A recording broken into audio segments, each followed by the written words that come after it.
De que você abra a palavra de Deus, mais uma vez no salmo que nós lemos no início deste culto, Salmo 27, a nossa palavra hoje, a mensagem de Deus para nós, a nossa meditação está nesse texto. O tema dessa mensagem é o Senhor, é a nossa fortaleza.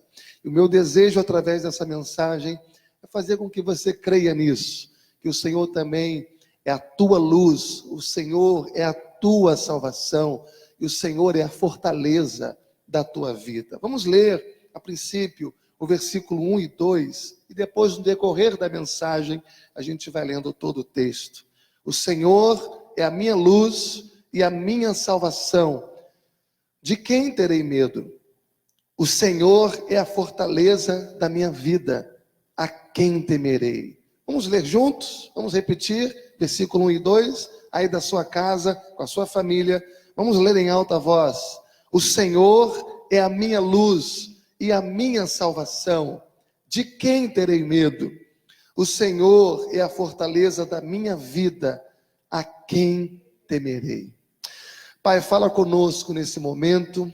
Este salmo é maravilhoso, Senhor. Quantas vezes o Senhor já não falou através desse texto a milhares de pessoas. Fala conosco mais uma vez no dia de hoje e que a tua palavra venha trazer a tua vontade para a nossa vida. Esta vontade que é boa, perfeita e agradável. Nós te louvamos por isso em nome de Jesus. Amém e amém. Então nós vamos fazer a exposição desse salmo. Salmo 27, esse salmo foi escrito pelo rei Davi. Não há nenhum manuscrito que diga qual foi a ocasião em que Davi escreveu esse salmo. Apenas um comentarista, ele diz que provavelmente esse salmo foi composto quando Davi estava sendo perseguido pelo rei Saul. E no momento de sufoco, no momento de grande preocupação, no momento de fuga e no momento de muita angústia, de muita perseguição, ele compõe esse salmo. Esse salmo tem duas divisões muito bem claras aqui. Olha para o texto da sua Bíblia, Salmo 27, você percebe que a primeira divisão vai do versículo 1 ao versículo 6, e ali do versículo 1 ao 6, Davi está tentando derramar o seu coração. Davi está ali tentando exprimir todo o anelo, o anseio do seu coração, louvando a Deus, glorificando a Deus, anelando pela presença de Deus. Versículo 1 ao 6.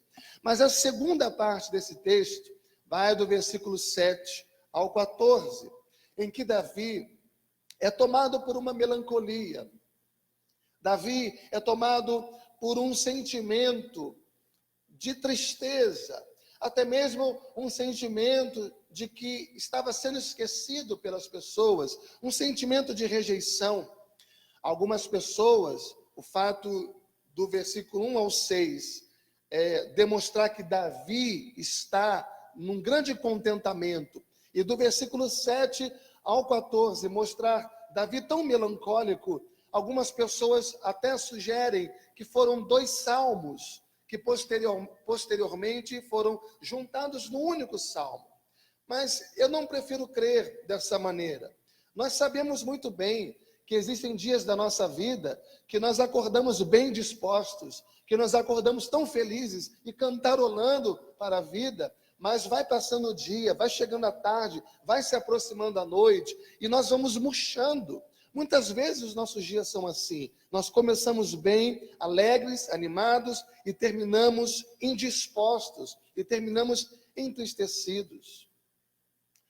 Não há remédio, meus amados irmãos, como a esperança. O melhor remédio que nós podemos ter, principalmente nos dias que nós vivemos hoje. Não existe melhor remédio do que a esperança. Todos nós, não apenas o Brasil, mas o mundo, tem enfrentado um momento muito difícil nesses dias. Estamos passando por uma fase de lutas, estamos passando por uma fase de dificuldades, Muitas pessoas já estavam sofrendo antes mesmo de chegar nessa fase que nós estamos hoje, sofrendo no enfrentamento da batalha do seu dia a dia. E agora, mais ainda, e tudo que nós precisamos para enfrentar esta fase é de esperança. Você sabe que tudo que é feito no mundo é feito com esperança. Já diz um ditado lá fora que a esperança é a última que morre. E esse salmo foi escrito para nos dar esperança. Esse salmo foi escrito para encorajar a minha vida, para encorajar você também. Você que está me ouvindo hoje, está carente de esperança, diante de tudo que você tem visto, diante de tudo que você tem passado, essa mensagem é para você. Essa mensagem está dividida em duas partes. A primeira parte é o sentimento que Davi nutre em relação a Deus. Que sentimento é esse? Ele vai colocar, e eu quero que você acompanhe comigo o texto, a primeira parte dos versículos, de 1 a 6. Há 4 coisas importantes aqui. A primeira delas é que Davi tinha uma confiança profunda em Deus. Ele descreve Deus, aqui nesse texto, como tendo pelo menos 3 significados para ele. Ele disse, o Senhor é a minha luz. Depois ele disse, o Senhor é a minha salvação. E depois ele disse, o Senhor é a fortaleza da minha vida. Então veja que ele já começa esse texto usando um pronome possessivo, quando ele diz, o Senhor é a minha luz. E aqui, meus amados irmãos, nós precisamos entender que, como metáfora, luz pode representar vida. Luz aqui pode representar direção. Então é como quem diz, o Senhor é a minha vida. O Senhor é a minha direção. Você sabe que você pode estar na escuridão da vida, sem direção, e quando você acende a luz, você encontra o seu caminho. Ele diz, o Senhor é a minha luz, ou seja, o Senhor é a minha direção. Luz também é aquecimento. O Senhor é aquele que me aquece, aquele que me consola, é aquele que me conforta. Mas o que eu acho interessante nesse texto é que ele diz isso, o Senhor é a minha luz, num contexto em que ele está passando por um momento extremamente tenebroso da sua vida. Ele está passando por um momento obscuro, e exatamente nesse momento tenebroso e nesse momento obscuro é que ele diz, o Senhor é a minha luz. Ainda que passando por um momento difícil, é nesse momento que ele declara, o Senhor é a minha luz. Nas minhas trevas, nas minhas lutas, nas minhas escuridões, nos meus anseios, o Senhor derrama sobre mim a sua luz. Ou seja, em qualquer momento da minha vida, por melhor que seja, por mais difícil que seja, o Senhor está presente na minha vida, iluminando a minha vida. O Senhor é a minha luz. Em segundo lugar, ele diz, o Senhor é a minha luz, mas ele também diz, o Senhor é a minha salvação. E você sabe que no original a palavra salvação, ela tem muitos significados. Ela começa desde um livramento simples, a um livramento complicado, até mesmo a salvação eterna. E quando ele diz aqui, o Senhor é a minha salvação, ele está dizendo, o Senhor é o meu libertador. O Senhor é aquele que me liberta dos meus pecados. O Senhor é aquele que me liberta do poder das trevas. O Senhor é aquele que me liberta do poder de Satanás. O Senhor é aquele que me liberta de qualquer tipo de situação na minha vida. Ele é o meu Salvador. Ele é o meu Redentor. Meus amados irmãos, famílias reunidas. É muito importante, nos momentos difíceis da nossa vida, a gente contar com Deus dentro dessa perspectiva, de saber que o Senhor é a nossa luz, de saber que o Senhor é a salvação da nossa vida. Mas em terceiro lugar, ele completa a ideia dizendo, o Senhor é a fortaleza da minha vida. O que Davi está pensando aqui é que Deus é um lugar onde ele pode se refugiar. Deus é um lugar onde ele pode ter a firmeza que ele precisa. Significa que para nós, Deus é uma torre forte. Para nós, Deus é o nosso esconderijo. Para nós, Deus é o nosso abrigo seguro. Para nós, Deus é tudo o que nós precisamos sempre. Principalmente nos dias que nós temos enfrentado no presente.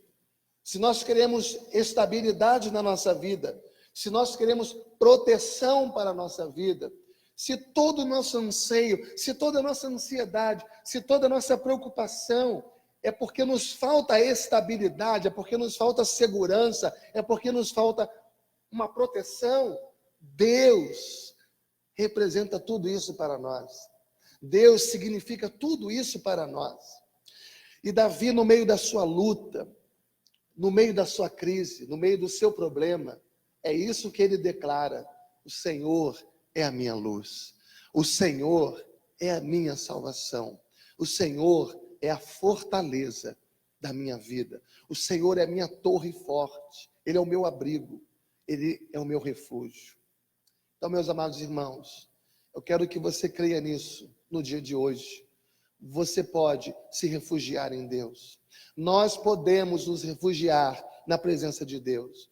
Nós podemos nos esconder debaixo das asas do Senhor, porque Ele nos protege, porque Ele nos guarda, porque Ele nos mantém em segurança. Você não está desprotegido, você não está jogado nesse mundo ao léu, não, você foi chamado pelo Senhor, você está guardado na palma das mãos de Deus, você está abrigado debaixo das asas do Senhor, o Senhor está guardando você.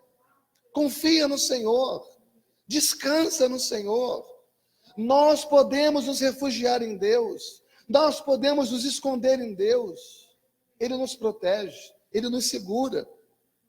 Olha para o seu texto, Salmo 27. Você vai ver que Davi repete a pergunta 2 vezes. No versículo 1 ele diz: de quem terei medo? E no versículo 2 ele diz: a quem temerei? Se o Senhor é a minha luz, se o Senhor é a minha salvação, se o Senhor é a fortaleza da minha vida, nós não precisamos ter medo de nada, irmãos.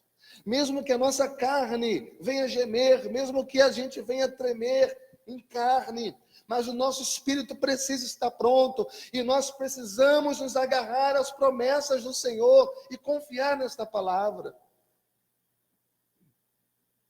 Versículo 2 ele diz: quando os malfeitores me sobrevêm para me destruir, meus opressores e inimigos, eles é que tropeçam e caem.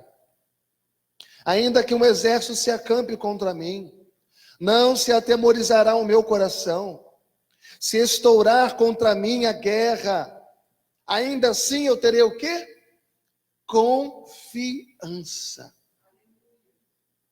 Davi está dizendo: o Senhor é minha luz, o Senhor é minha salvação, o Senhor é minha fortaleza, e nenhum mal que intentarem contra mim vai prosperar na minha vida, porque nós estamos protegidos, guardados à sombra do onipotente Deus. Quarta coisa que ele vai dizer para Deus é o anseio do seu coração. Ele poderia pedir 1000 coisas para Deus. Quem sabe você está nesse momento aí, e no seu momento de oração, você tem pedido tantas coisas para Deus. Nós somos assim, e não existe nada de errado nisso. Temos que recorrer ao nosso Deus mesmo. Davi aqui, ele poderia pedir 1000 coisas a Deus, mas ele diz: uma coisa apenas eu peço. Salmo 27, versículo 4. Ele diz: uma coisa eu peço ao Senhor, e eu buscarei isso, que eu possa habitar na casa do Senhor todos os dias da minha vida, para contemplar a beleza do Senhor e meditar no seu templo. O desejo de Davi era morar no templo.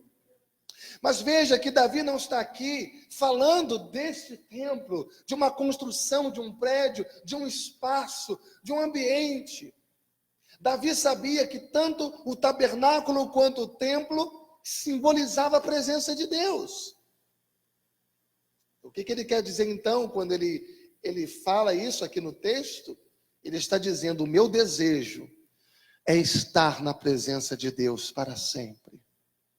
Eu poderia pedir 1000 coisas, mas uma só coisa eu peço ao Senhor: que eu esteja na sua presença para sempre. E eu busco a realização desse desejo todos os dias da minha vida. Para quê? Ele diz aqui no versículo 4: para contemplar a beleza do Senhor. Veja que Davi está sendo tomado por um espírito de contemplação.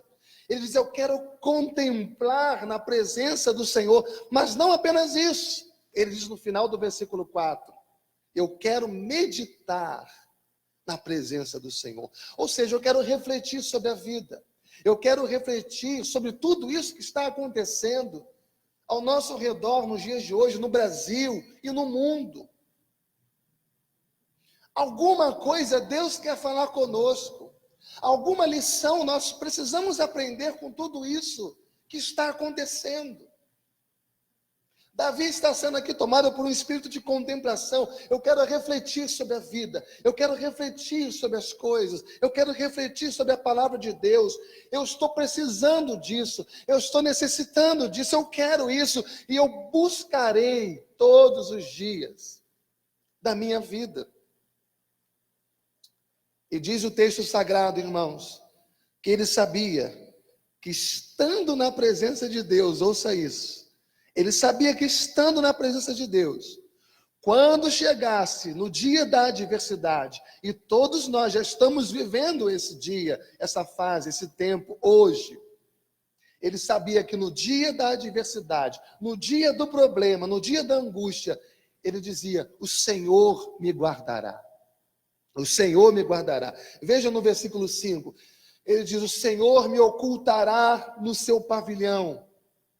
Davi está dizendo aqui que não existe, ouça isso, lugar mais seguro do que a presença de Deus. Não existe abrigo melhor, não existe torre mais forte do que a própria presença de Deus. Esse é o contexto de Davi, do versículo 1 ao 6. Mas o que me choca neste salmo é a partir do versículo 7. Talvez, como eu disse, Davi tenha começado a sua manhã cantando, cantarolando, feliz da vida, dizendo: o Senhor é minha luz, o Senhor é minha salvação, o Senhor é a fortaleza da minha vida. Eu quero viver para sempre na presença de Deus.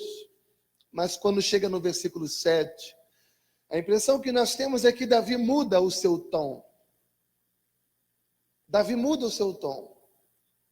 E o que você vai entender com isso é que, por mais crente que a gente seja, por mais que a gente confie em Deus, por mais que a gente ame estar na presença de Deus, se a graça do Senhor não estiver sobre nós, nós desmoronamos. Se a graça do Senhor, porque é a graça do Senhor quem sustenta a nossa vida, se ela não for sobre nós, nós sucumbimos, nós desistimos. Tem gente que acorda pronto para entregar a vida por Jesus, mas termina o seu dia abandonando a sua fé, ou tentando negociar a sua fé. O que acontece é que nós somos instáveis demais. Nós uma hora estamos felizes, outra hora estamos tristes. Nós uma hora estamos tão convictos das verdades que lemos e ouvimos. Outra hora nós trememos na base. Será que vai ser dessa maneira mesmo ou não? Será que vai se cumprir na minha vida mesmo ou não? Nós somos instáveis. E Davi agora vai fazer uma oração, do versículo 7 ao versículo 12.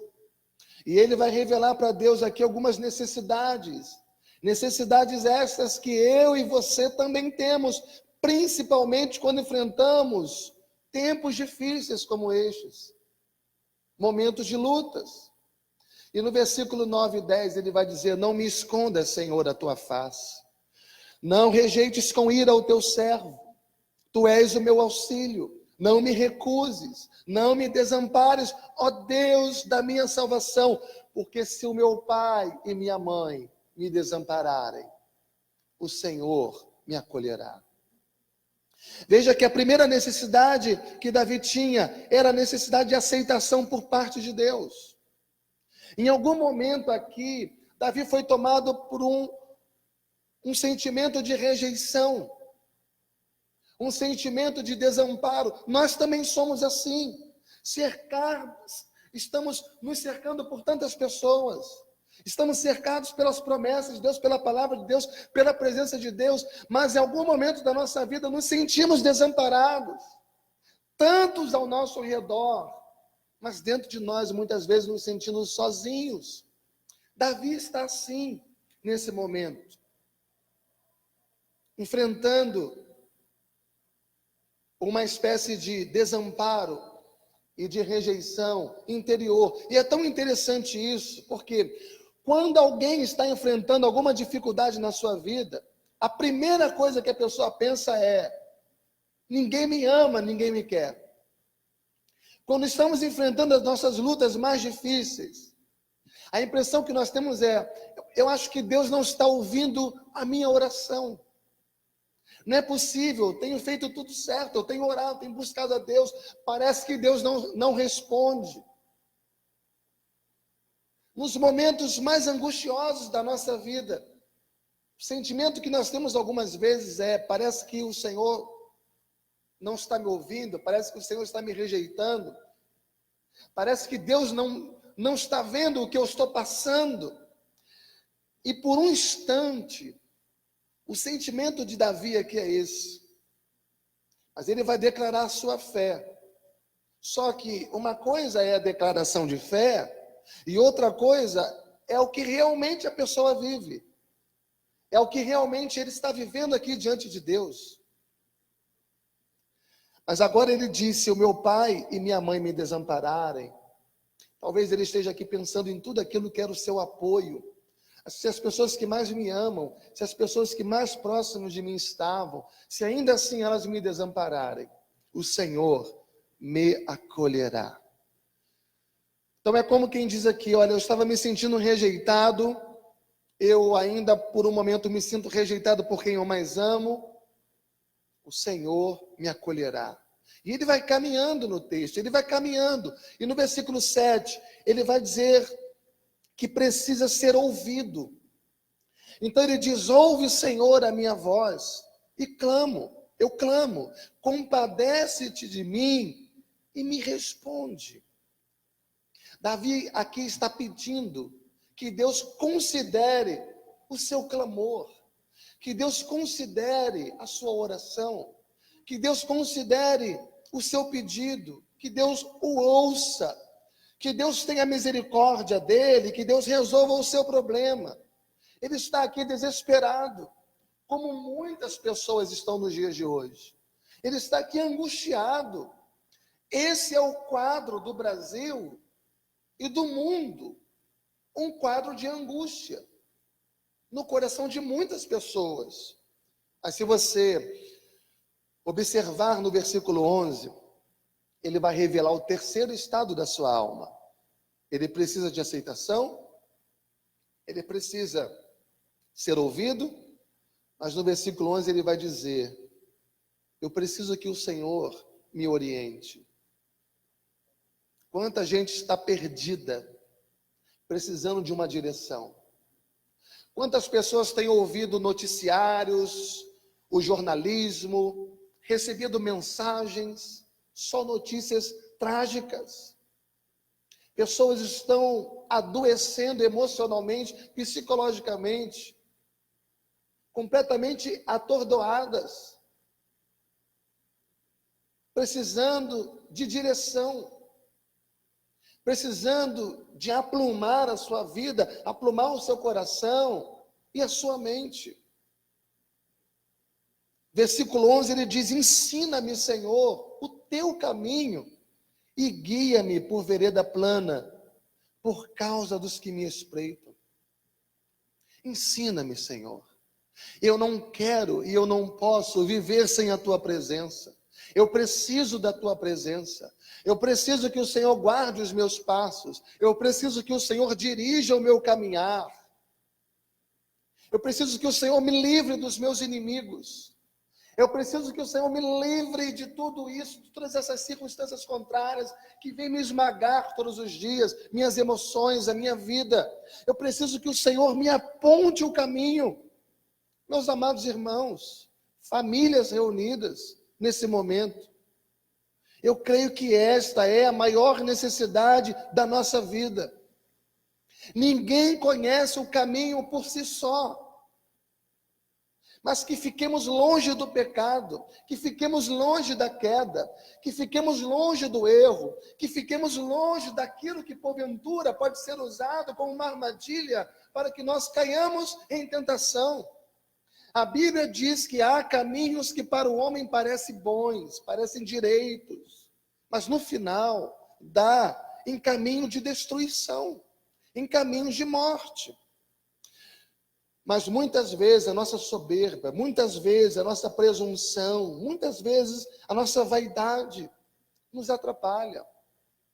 Nós queremos andar pelo nosso próprio caminho. Nós sabemos o que fazer. Nós nos achamos algumas vezes autossuficientes. E Davi diz no versículo 11, no meio de toda aquela turbulência que estava a sua alma, ele disse: Senhor, me ensina. Eu preciso aprender contigo. Mas Davi precisa de outra coisa. Ele precisa de proteção. Veja no versículo 12. Não me deixes à vontade dos meus adversários, pois contra mim levantam o quê? Falsas testemunhas, os que só respiram crueldade. Davi está dizendo, há uma conspiração contra mim. É assim que ele se sente. Mas ele termina o salmo com duas palavras que eu acho fantásticas aqui. E parece não fazer sentido. A primeira está no versículo 13. Ele diz, eu creio que verei a bondade do Senhor na terra dos viventes. Eu creio que eu verei. Eu não estou vendo ainda. Eu não estou vendo o milagre acontecer ainda. Não estou vendo a manifestação dessa glória da maneira como eu gostaria. Mas eu creio que eu verei. O Senhor é a minha luz. O Senhor é a minha salvação.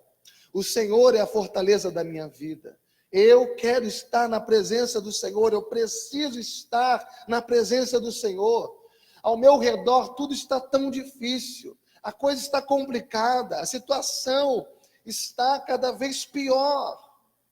Nós estamos enfrentando hoje, amados irmãos, uma fase sem precedentes na nossa vida e na nossa história. Tudo que nós mais precisamos é de segurança, é de proteção, é de esperança, é de direção. Mas Deus, disse Davi, eu creio que eu ainda verei a tua bondade. Eu creio que ainda verei a bondade do Senhor nesta terra. Eu creio que a bondade do Senhor se manifestará. Lembra?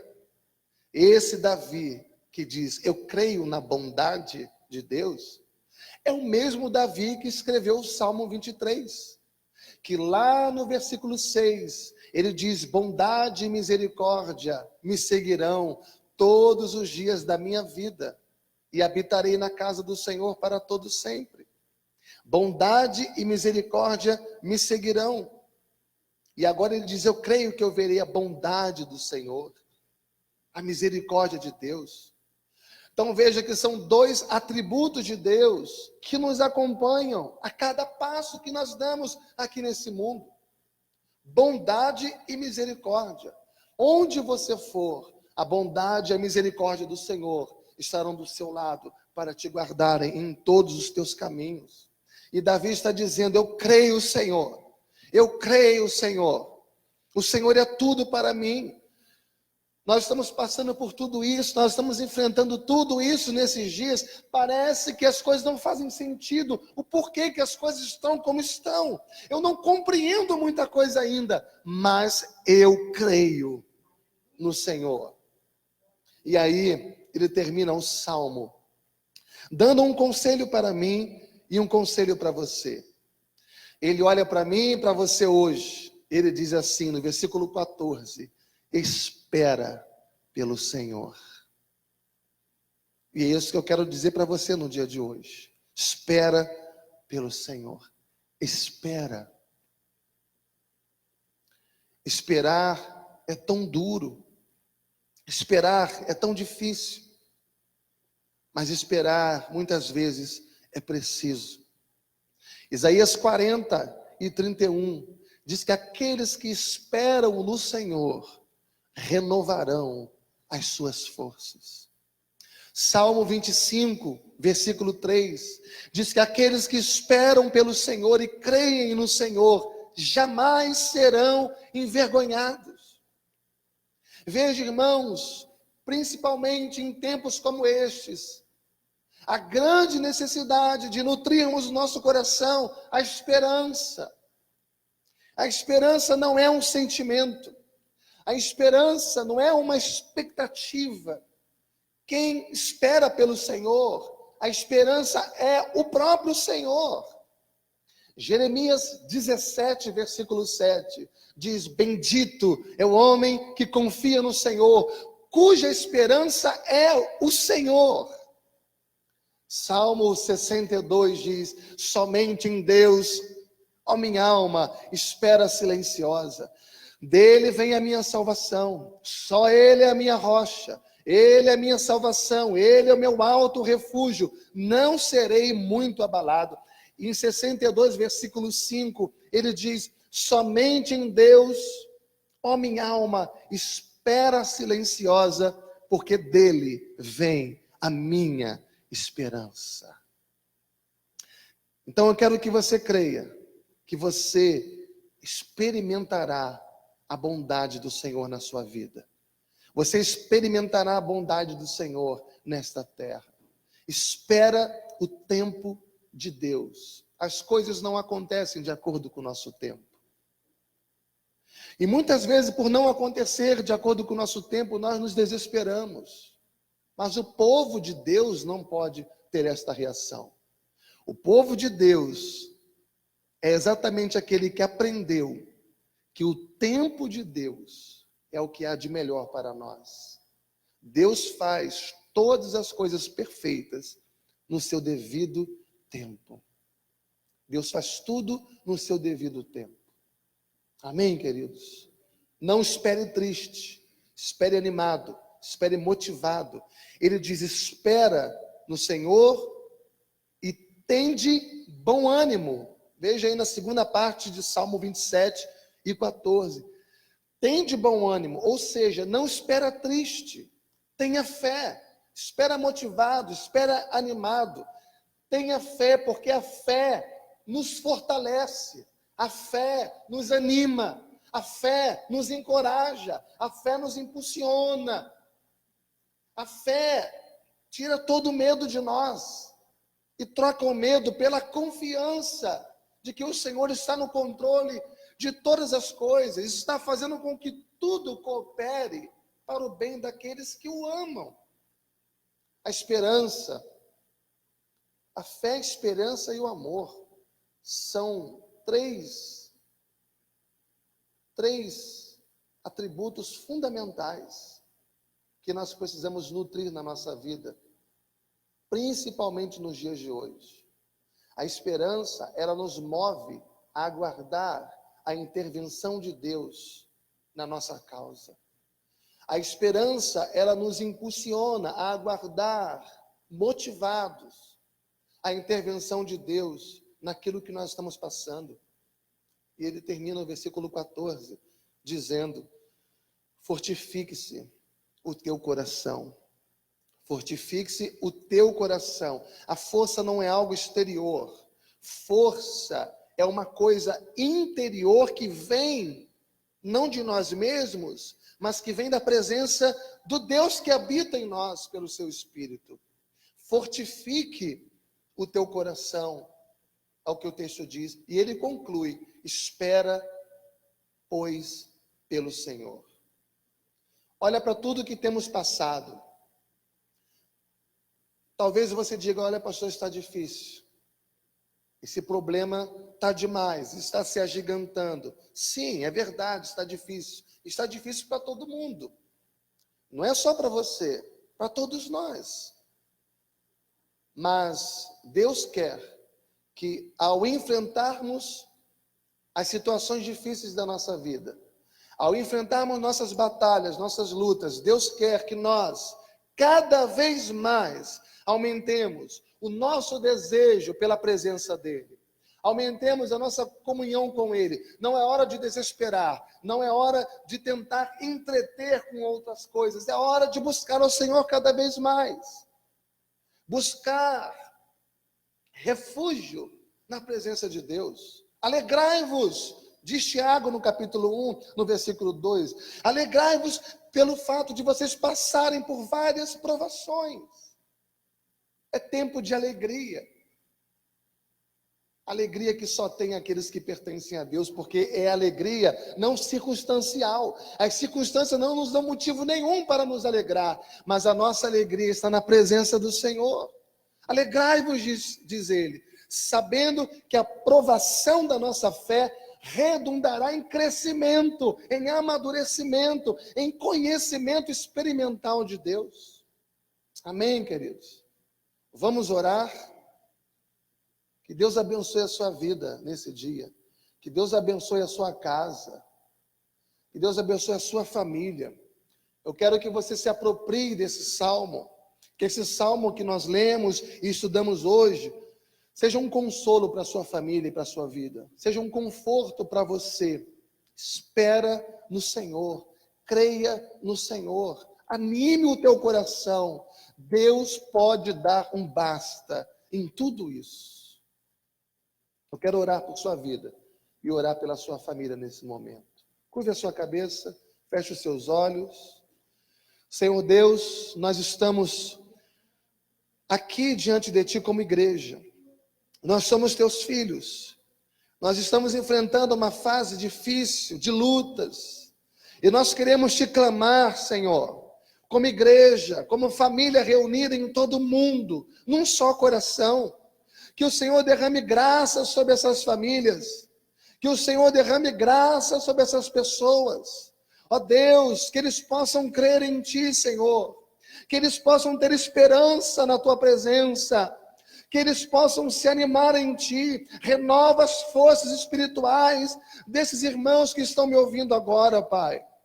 Tira de cada coração toda tristeza, toda mágoa, toda desesperança, todo medo, todo desespero, e que possamos dizer claramente como Davi: eu ainda verei a bondade do Senhor na terra dos viventes.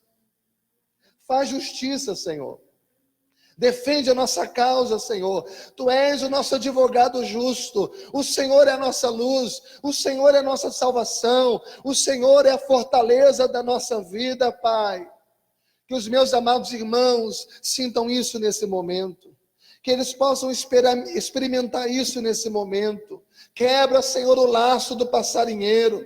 Guarda-nos com a proteção sobrenatural da Tua presença, do Teu poder, pois o Senhor é a nossa rocha, o Senhor é o nosso refúgio, o Senhor é a nossa torre forte. Nós oramos, nós clamamos na certeza de que o Senhor é aquele que não rejeita a nossa oração. Nós oramos na certeza de que nós seremos encorajados por Ti, consolados, fortalecidos pelo Senhor nesta manhã. Muito obrigado, ó Deus, por esse momento que nós passamos aqui na Tua presença, por tudo aquilo que foi lido, por tudo aquilo que foi falado. Ó Deus, que de algum modo tenha alcançado alguém que precisava ouvir isso nesta hora. Tem misericórdia do Brasil, Senhor. Tem misericórdia de cada brasileiro. Tenha misericórdia de cada povo italiano, do povo espanhol. Tenha misericórdia dos médicos espalhados pelo mundo, pelos laboratórios competentes, ó Pai, para que eles tenham sabedoria, para que eles façam o melhor, para que eles tenham inspiração, para que através do discernimento e sabedoria que o Senhor der, eles encontrem o material necessário para descobrir como contornar todo este mal e trazer alento para aqueles que sofrem. Que possamos, ó Deus, compreender isto na Tua presença, Pai. Eu creio que tudo é possível para Ti. Eu creio que tudo é possível ao que crer.